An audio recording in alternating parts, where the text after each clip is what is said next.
12 ஆகும். பேனா, பென்சில் ஆகியவற்றில் ஒரு குறித்த எண்ணிக்கையை வாங்குவதற்கு ஆதவன் செலவிட்ட பணம் ரூபாய் 192 ஆகும்.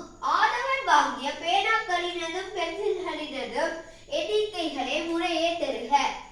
இதுல ஆதவன் என்றவராம் பேனாவும் பென்சிலும் ஒரு குறித்த எண்ணிக்கையில வாங்குறாராம். இதுல அவர் வாங்கி செலவிட்ட மொத்த பணமா 192.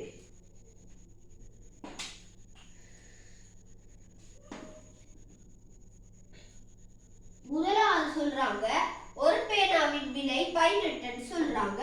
அடுத்த ஒரு பென்சிலின் விலை 12 சொல்றாங்க.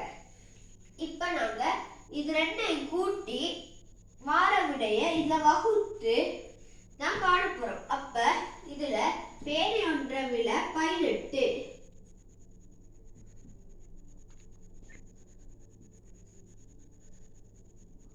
அடுத்தது பென்சில் ஒன்ற விலை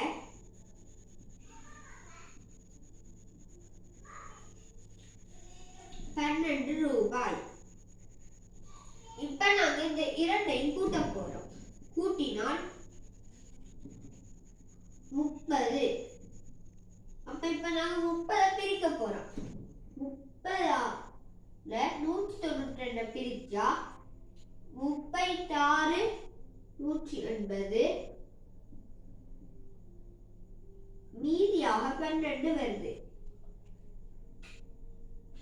அப்ப பேனா 6 பென்சிலும் 6 இருக்கும். ஆனா இதுல மீதியா சொல்லியிருக்காங்க 12 வருதாம். இதுல ஒரு பென்சிலின் விலையும் ரூபாய் 12 தான். அப்ப பென்சில் இன்னொன்று கூடவா வரும். அப்ப இன்னொன்று கூட்டினா 7. இத சொல்லியிருக்கிறாங்க பேனாக்களினதும் பென்சில்களினதும் எண்ணிக்கைகளை முறையே தர சொல்லியிருக்கிறதால முதலாவது பேனா, இரண்டாவது பென்சில். முதலாவது பேனா எத்தனை இருக்குன்னா 6, அடுத்தது பென்சில் எத்தனை இருக்குன்னா 7.